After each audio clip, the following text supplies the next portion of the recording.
Welcome to WatchTalk. This is Renaissance Watches. Today we have Frank from Monochrome. Thank you for making the time to talk to me. With pleasure.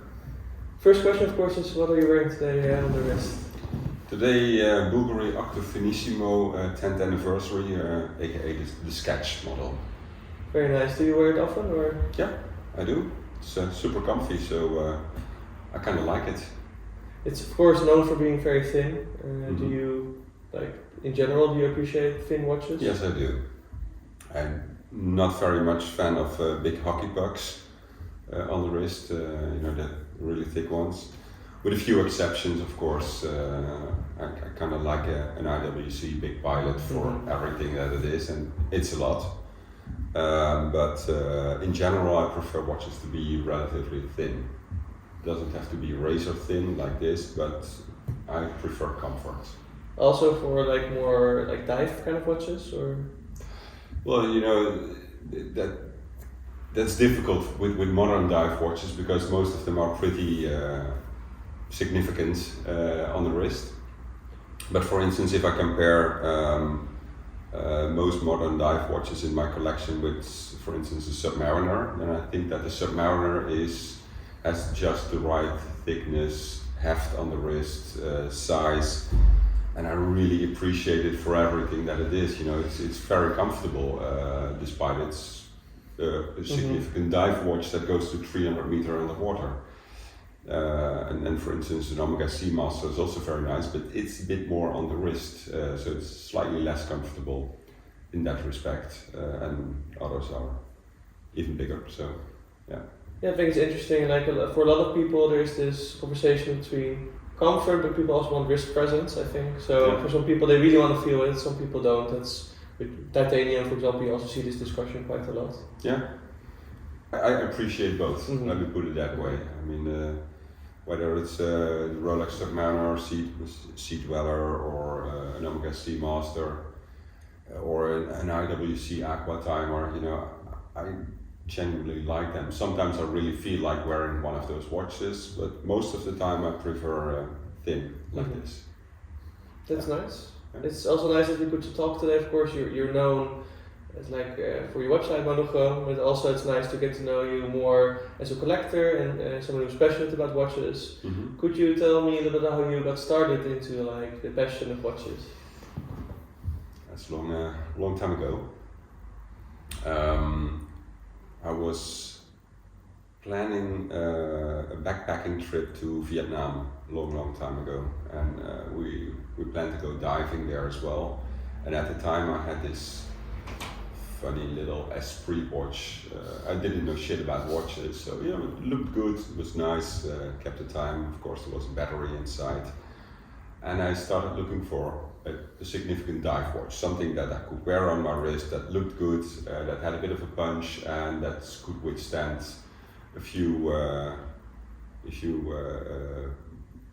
bangs, and you go backpacking, so you don't have to be too careful with the watch.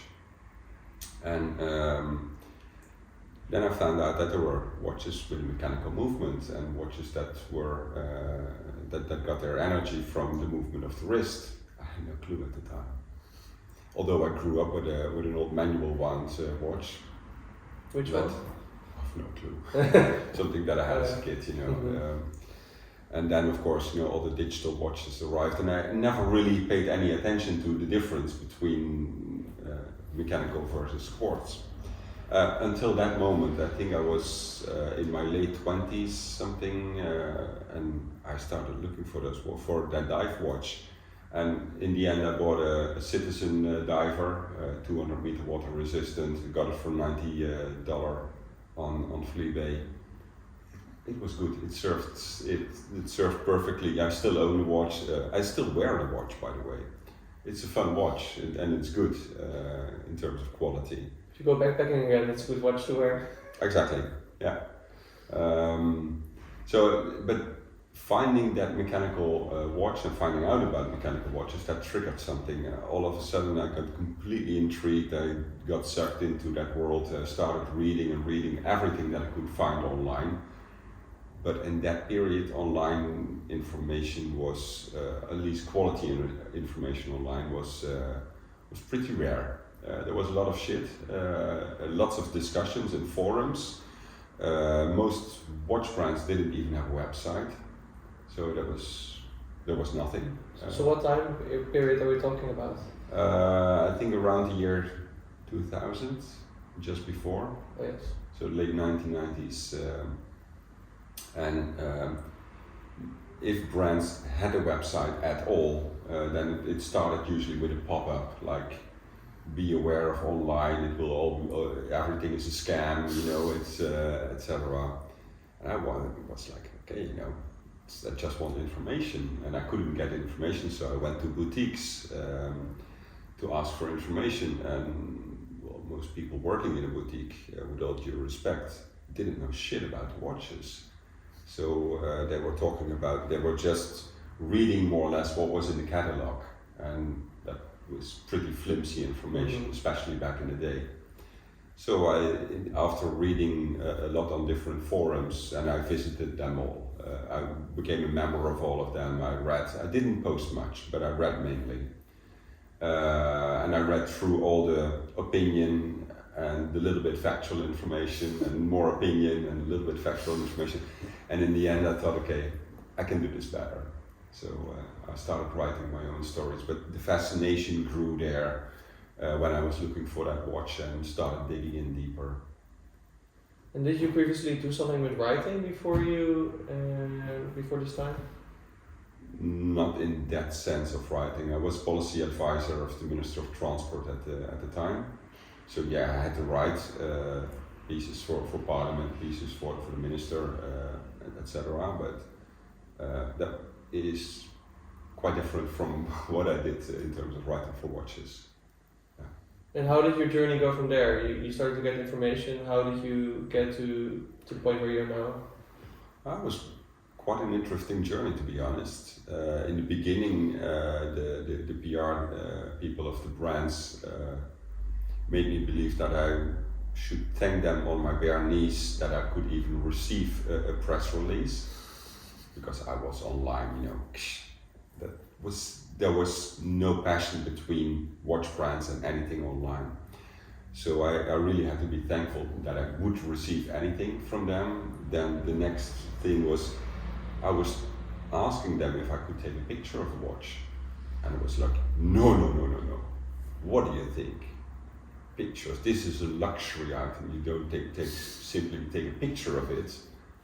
You can use our pictures. And then the next step was, of course, me asking if I could take a wrist shot. And again, you get the same, what do you think? You're an idiot. And it was really like that. So, especially with some brands that were, well, let's put it this way. I was glad that the independents were very open to talk about what they were doing. And they were very, very happy also to get the attention from someone, because getting the attention from the old media with print magazines for them was quite a hassle. It was difficult to get some attention, and me coming from online and having been rubbed the wrong way by many watch brands, or at least people working for them, I was very happy to look at what the indies were doing. And I found that what I found out there was, even more interesting than I could even imagine, than the often flimsy marketing bullshit that some of the brands were trying to sell. So this is also in your collecting that you move a little bit towards independence? Oh, absolutely. Yeah, it's my first real expensive watch was the price of a Rolex Daytona at the time. Was a watch from Sapaneva. So I traveled to Finland to pick up my watch. I think I had the worst hangover the next day. And that had nothing to do with buying the watch, but just with the amount of alcohol that Stepana and I consumed that evening. It was terrible. Did the watch survive? The watch survived, yes. I have the watch, and I still enjoy the watch. Yeah. That's amazing. Can you tell me a bit, like, you went from the citizen, like, all the way to independence? Like, how did your taste for watches develop during this period? Going from the citizen, I think the next one I bought was a Heuer Autavia, an old one, a diver chrono. And I developed quite a passion for Tag Heuer and IWC and Jaeger-LeCoultre, by the way. So I started dreaming about watches from these brands, but I didn't have budget or to buy anything that was that would cost more than a few €100. So I bought quite some pre-owned watches, some vintage watches, and slowly I was able to buy, for instance, an Omega Seamaster, the James Bond version. And I was super happy with that one. But then, something else passed by that I wanted to buy, so I sold the Omega Seamaster, and I was able to buy a Tag Heuer Monaco. That was my absolute dream watch. It was the first watch that I bought. It was more expensive than €1,000. That was a big thing for me at the time. Also a watch that I still own. Well, the Seamaster, I bought a few more afterwards and always sold them and bought them and sold them, etc. And slowly moved up through watches like several Omegas, Tag Heuers, IWC, Panerai. So most of the Richemont stable I bought. There was the Jaeger-LeCoultre Reverso at the time.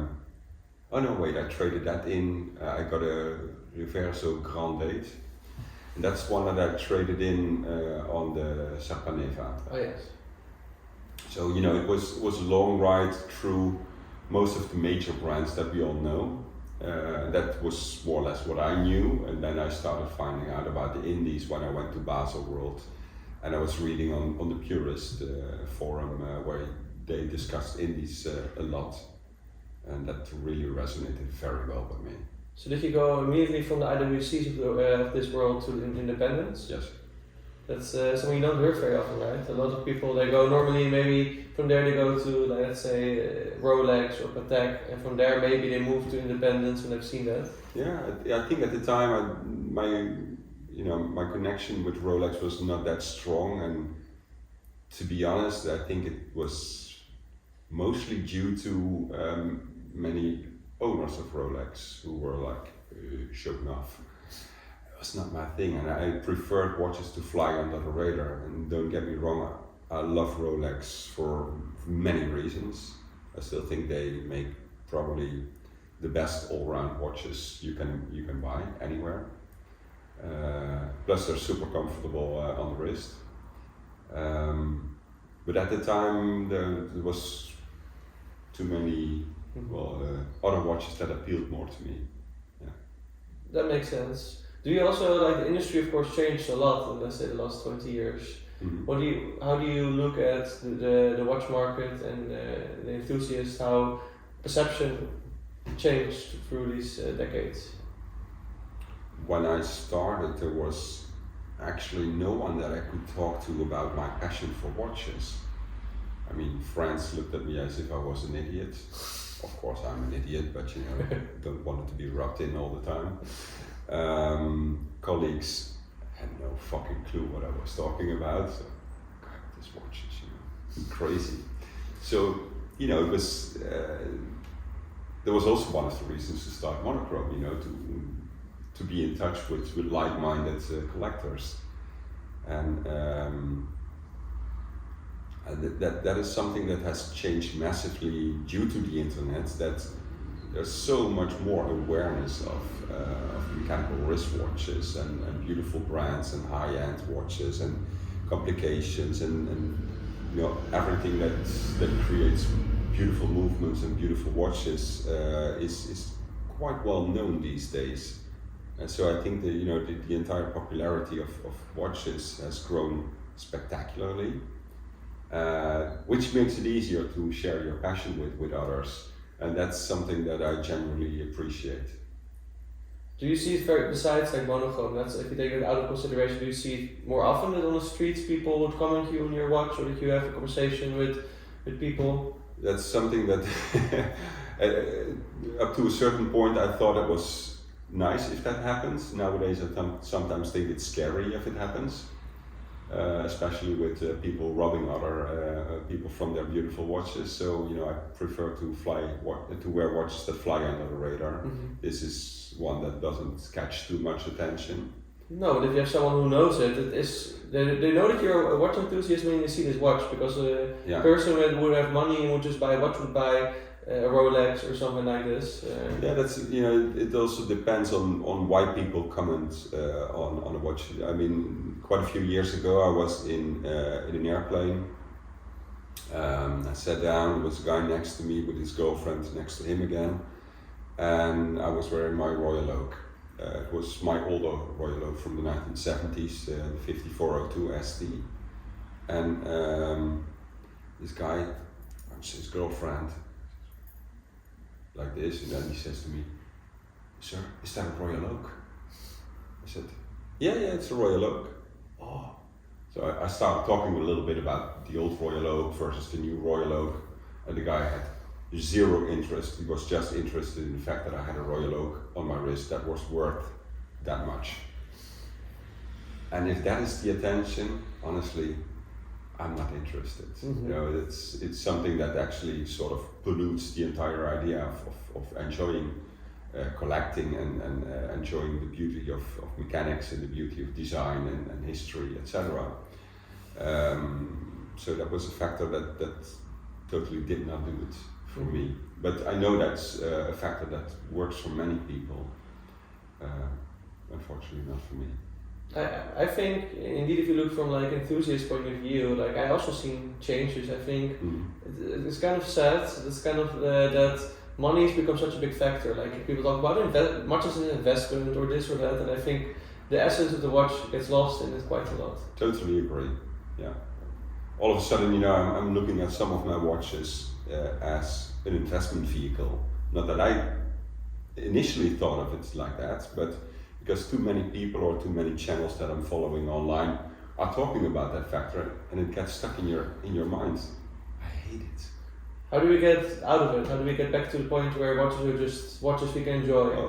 The watch market is completely collapsing at the moment. So that Royal Oak that I was talking about, that could have fetched 150,000 euros like 2 years ago. Today maybe 40,000 euros. That's it. It's still over retail, by the way. So it's still very healthy in terms of what you can get back for it. But it's not 150,000 euros anymore. So it's not 6 times retail. Which is kind of ridiculous in many ways, right? It's not sustainable. It's fucking bizarre. It was like cryptocurrency bullshit. So in that respect, I'm happy that we're going back to a little bit more reasonable prices, and that takes away a little bit that potential profit out of my mind as well. So I start looking at my watches more for what they are, and that makes me appreciate them much more again.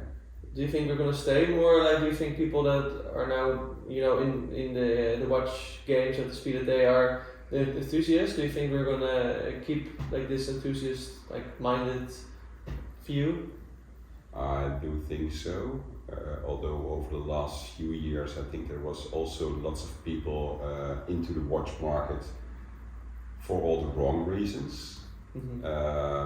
But I do think that the knowledge about watches, the widespread knowledge about watches, is so much more present than 20 years ago, and I think that's all due to the internet, to social media. But also, guys like Ben Clymer, Robert Jan Boer, Andrew McCutcheon from Hodinkee and Time & Tide and Fratello Watches, and myself at Monochrome, to have spread a lot of that news. And I think that's where you can see that quite some people that I meet these days are so much more knowledgeable than back in the day.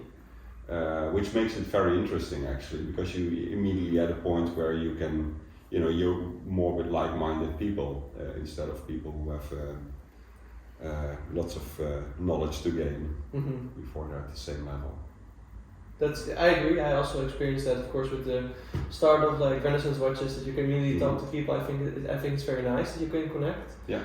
I'm curious also, my perspective of starting Renaissance watches was that I was when I was mostly into watches and collecting. I was a student, like you said yourself, not an unlimited budget. Mm-hmm. So I was looking for watches that have history, that have quality, but also they don't cost the end of the world. Basically, they did not go with the craze, not as like speculation what it might do in the future. Just that you can buy a great watch at at a great price, relatively For all the right reasons. Yes, exactly. Yeah. So I'm curious, like I speak to a lot of like new collectors and Mm-hmm. people with maybe not an unlimited budget. What would you advise to collectors that don't want to look at all the, like you said, the investment doc, just want to look at watches that are very nice Mm-hmm. for nice prices that may be a little bit underrated?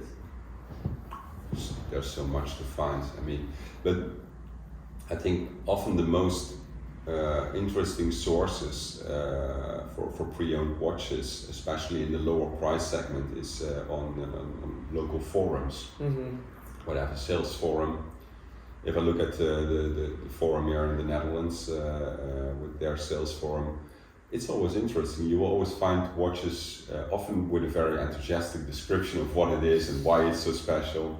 Because someone really dug in, and you can learn from it on one hand, and on the other hand, if it resonates well with you and it's within your price bracket, go for it. Try it, enjoy it, and if you don't like it, sell it again. It's that easy. I think that's the experience. You need to own and wear quite a few watches to see what you like, to see also the history like on your wrist. I guess you connect better to it when you actually experience it. Absolutely, yes. I'm a firm believer in getting that hands-on experience with watches, and of course I've also bought watches just from the picture, Mm-hmm. and that doesn't always work. What's the biggest regret you've had on that front? Can't even remember actually. There have been so many watches. I wouldn't know. Are there any like brands you would say or periods of time that are interesting maybe for collectors to get started in, to say, or collectors are looking for something that they maybe not thought about?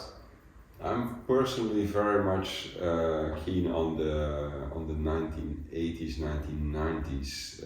For instance, older Girard-Perregaux watches, older IWCs from that period just after the quartz crisis, Mm-hmm. when the watch industry was actually in its renaissance, Yes. was reviving again, and all of a sudden, after decades being just timekeepers, mainly Mm-hmm. in the first place, tools, Mm-hmm. which was also a very interesting period.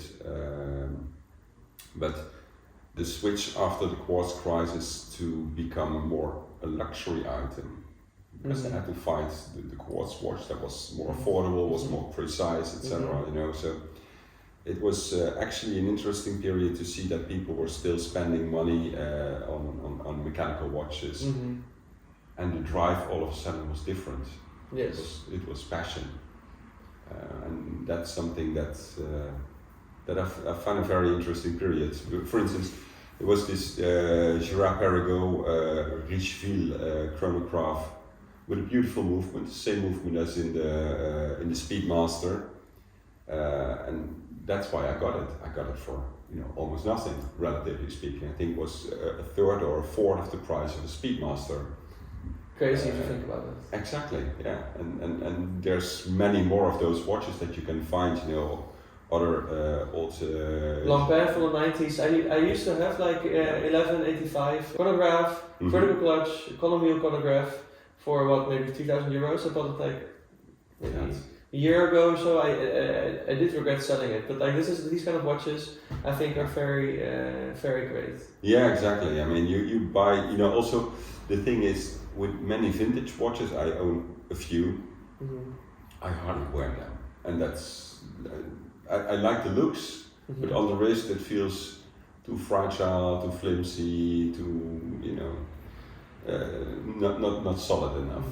And personally, I prefer more the watches of the post-quartz crisis, because it feels more solid, more well made.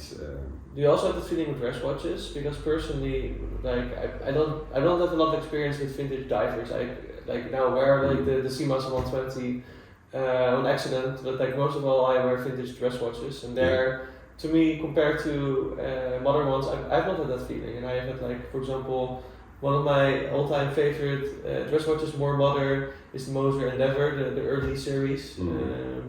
But if I compare it to, let's say, vintage like IWC caliber 88, 89, I think that also wears very solid. It does. I mean, yeah, there's a few exceptions. With dress watches, it's definitely different, although size for dress watches back in the day, yes, 33, 34 millimeter was more or less considered already quite big. Yes. And 36 was almost absent, and let alone 37.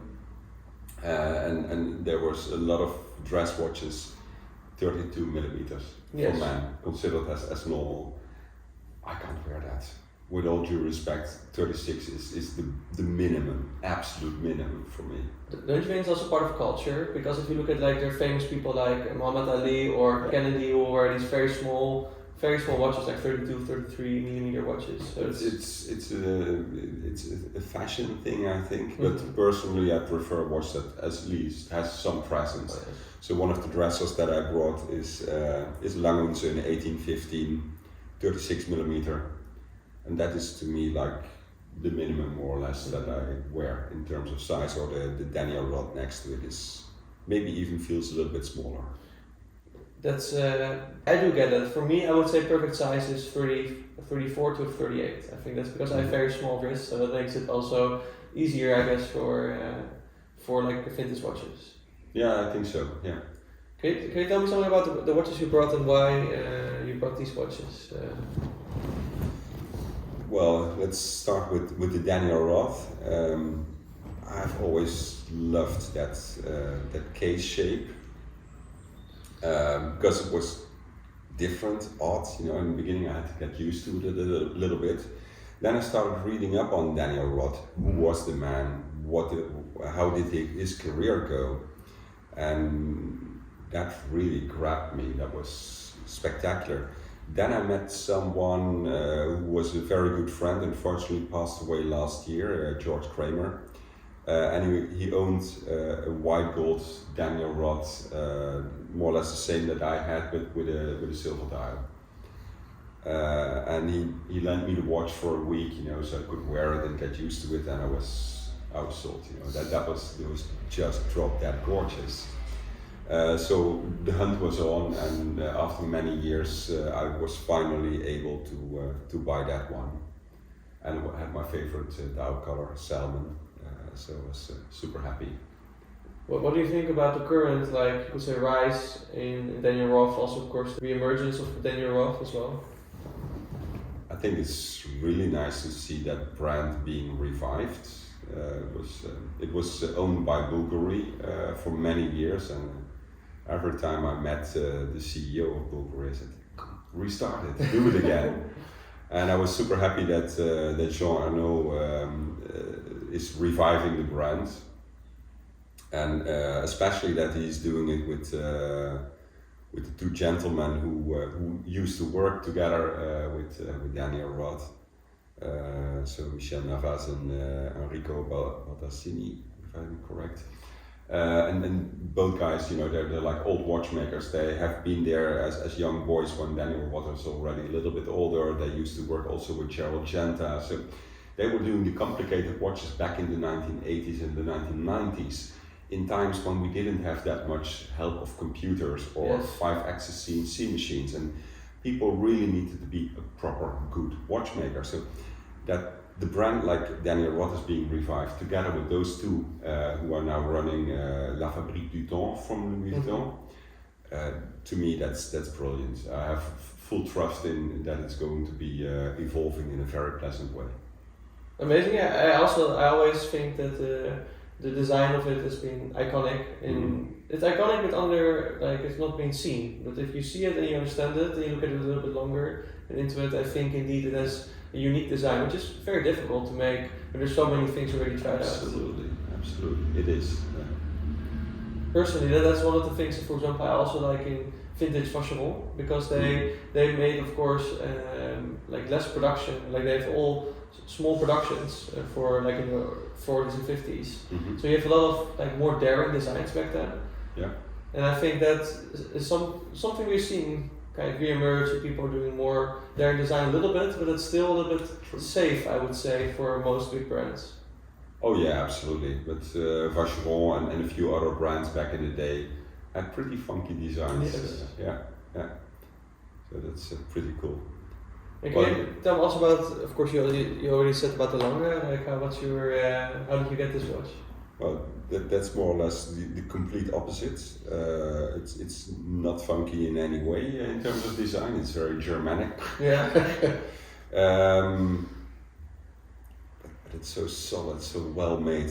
And I love the elegance. It doesn't have any swirls or it's but very simple, straightforward, but especially the 1815 collection of Lange&Sohne I really like a lot. I love the neon rolls, I love the die layout, the finishing of the movement. The movement has been made of maillechort, German silver, that patinates over time, and I love that watch. It's very beautiful. It was my first Lange&Sohne, and of course, like everyone, I would love to own a Lange one, but it has always been too expensive for me to just out of reach all the time.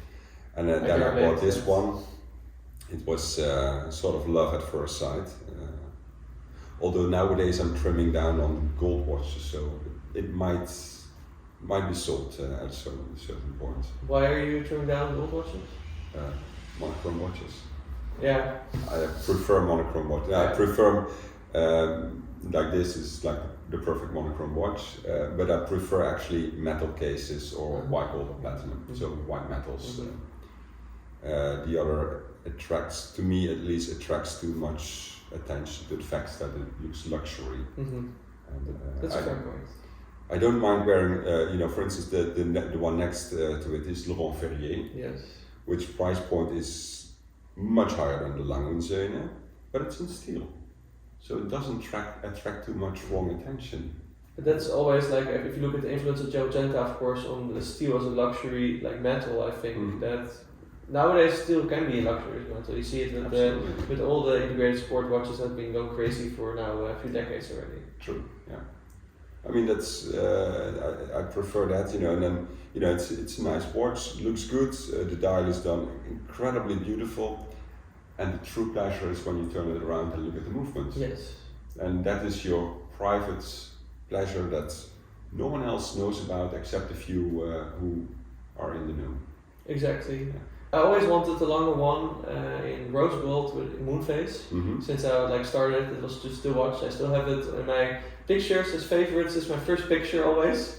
The thing that really sold it for me was that there was this interview with a few CEOs of Patek and of Lange at the time, and they were asking what is the trademark of your watches. And what I remember the CEO of Lange saying is that no matter if you buy the basic Saxonia or you buy Dedograph or whatever you buy, they're all made with the same amount of care. There's of course some watches are more complicated, so they're more expensive, but all the watches are made with the same amount of care. And that really triggered for me that is how it should be, right?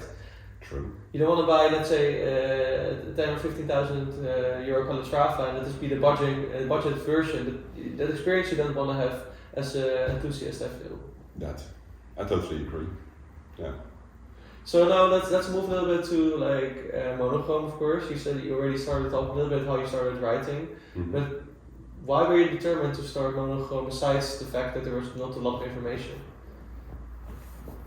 In the beginning, that was more or less my drive to share my passion with others. And when I started doing it more and more, I also started dreaming of, maybe I can live off this. Maybe I can make it into a business model. And I was looking at people with a print magazine, and they had the one person had maybe 3,000 subscribers, and the other person had maybe 5,000 subscribers, and was their magazines come out 4 times a year. Those subscribers, if I look at my website, I already have tens of thousands of people reading it. Fuck, I should be able to make money from that. I mean, I have more readers than they do. So I started talking to watch brands, and they were like, nah, online, that's not luxury, you know. So I went through the entire shit again to try and convince people, and everyone told me, Frank, forget about it. It's not gonna work. Stop dreaming, etc. But I kept dreaming and working very hard. I was working full-time at the Ministry of Transport at the time. I was writing at least an equal amount of time per week for my own website. Then I started finding out that there was always some watch brands that I couldn't write about. For me, there was no passion. Like which brands are we talking about then? What kind of watches? Back in the day, it was Rolex, for instance, that was a significant one. And I know that someone knocked on the door, Robin, who's now working for me full time, and he was like, "I'm crazy about Romain Jérôme." Okay, good, you're hired. You can write about Romain Jérôme. Now, the thing is, I wanted to have different voices who could speak with passion about the brands that I loved. And of course, you know, we were talking a lot about independent watch brands, but also some of the major watch brands, quite a few actually of the major watch brands, because I thought, you know, mixing that would be very good. People first come for the brands they know, and in between they are being confronted with watch brands, the indies, that they don't know. So in that respect, it will also help create more awareness around the indies that I already loved by that time. And I think that sort of worked. Do you feel you have had like a big impact in the rise of popularity in independence? I think the entire online world helped a lot with that, and yes, Monochrome was definitely part of that. And I know that many people now also, you know, into watches or writing for other media, that they were reading about indies back in the day on Monochrome, and now they're writing about indies themselves and about many other watch brands. But yeah, I do think it had quite a significant impact. Personally, I love indies, so I'm curious what you think is like the role of, like, from now on also the future of indies in the watch industry. Why do you think that what their role is? Well, I think, you know, back in the day it was probably, there were not that many, and the few that were around were either just serving to a few private clients, or were dreaming of creating their watch brand into a proper brand, and then often, you know, Gerald Genta, Daniel Roth, and a few others, they were bought by people who had some budget and loved watches and thought they could make the difference and create like a proper brand of it. And that didn't always work, often not. So I think these days many people learn from all that, and I think that the role of indies these days is much more to be serving a wider audience. They have more popularity. They have often a stronger focus on hand finishing and beauty of design, and they can be more creative. They're not limited by their own brand yet. What about the heritage, you mean? Or yeah, exactly. Yes. The heritage, design codes, etc. So they can do more crazy things, and in that respect, there's much more for more people, more to choose from, more different designs, more different price ranges as well. You know, it's.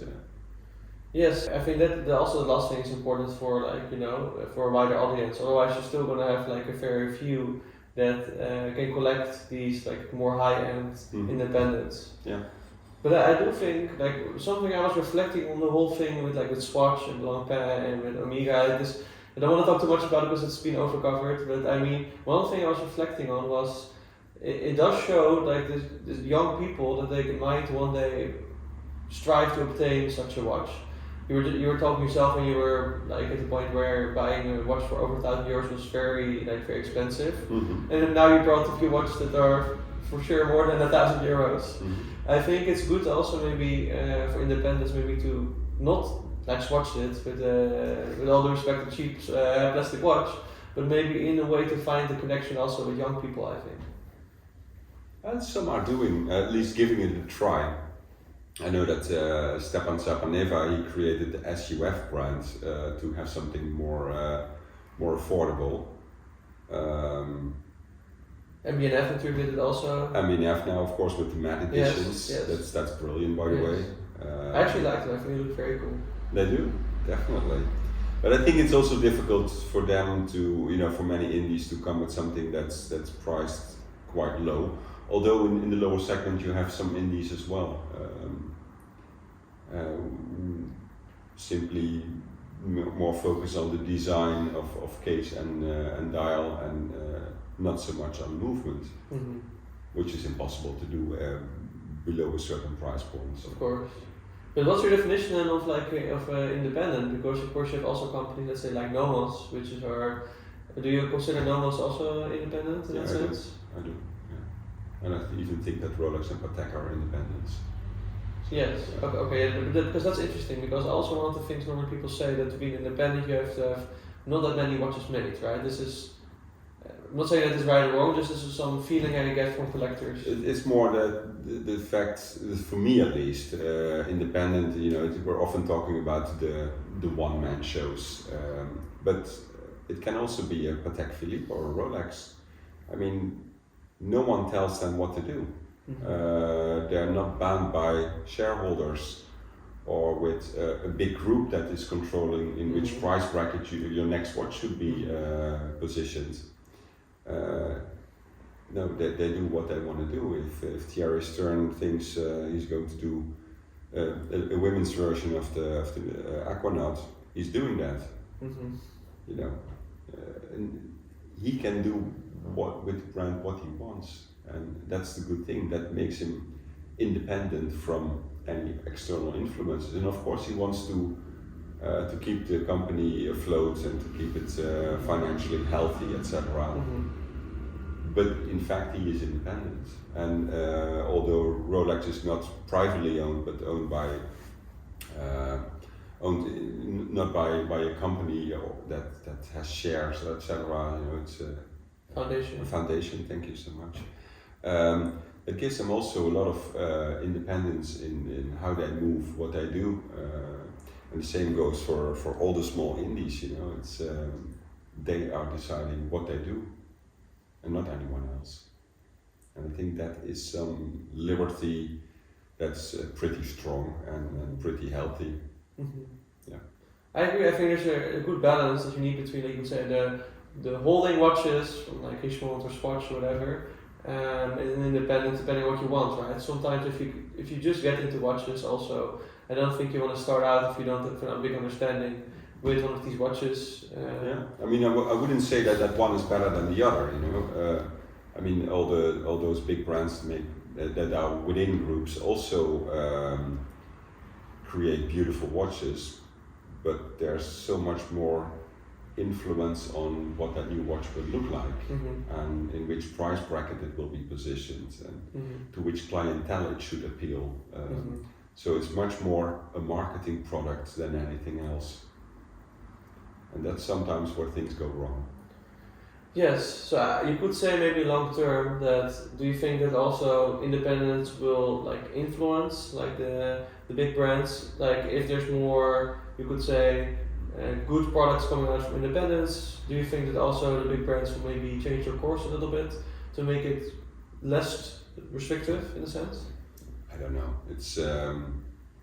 It's more internal politics than anything else, so I have no clue how that will be influenced by looking at indies or not. In the end, I do think that,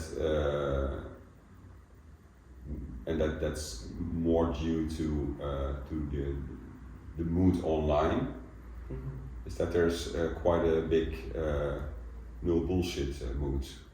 So when there's too much marketing bullshit, people all of a sudden say, okay, fuck it, this is too much, And I think that's a very healthy thing.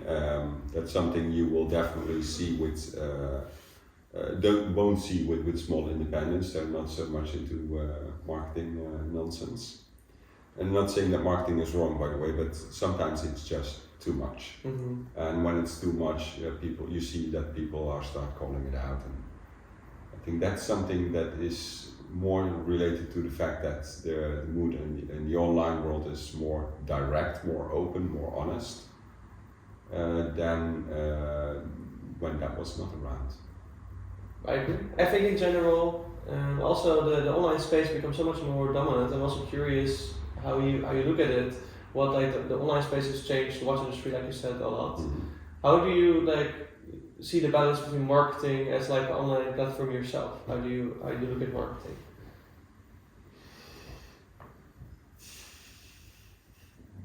Well, difficult to answer. How do I look at marketing? Well, I think for watch brands it's a necessary thing to if they want to be seen, and they will advertise, they will come up with nice stories, etc. And that's what they do in all the magazines around. I think for us, when we get press releases that are too full of marketing language, we try to remove all that and go back to the basics. What is the watch? Why is it here? Why is it important or not? What is beautiful about it? And we can make up our own mind. It doesn't have to be done by someone out there who's writing a press release. And we will find the beauty in the watches that we talk about without definitely necessarily following what is being written in press release, because that's not always what we think. Yeah, I think that is maybe the tension between like brand relationship and independence which is. In that respect, we have all the freedom that we need. We can say about a watch what we want to say about a watch, but I think it's more important. I mean, I'm talking for the entire team. We all love watches. We are crazy about watches. We're doing this because it was our passion, and we managed to turn it into a job. But it's not that that we want to follow everything that has been said. We want to share our own opinion about watches. So that makes it easy to. We always say, we'd rather not talk about a watch than say something very negative about a watch. So there's watches you won't see on Monochrome. Although we sometimes work with a brand, we just don't cover it because we don't want to bash a watch. And when it's too much something that we don't like, then we're not talking about it. But it keeps it clean and simple. That is fair. So I didn't know that. That's interesting to know. That's how you deal with it. Yeah. What's like been the most surprising thing for you? Like since you went from enthusiast to now also your profession, you see and hear a lot. What's in the watch industry the most surprising thing?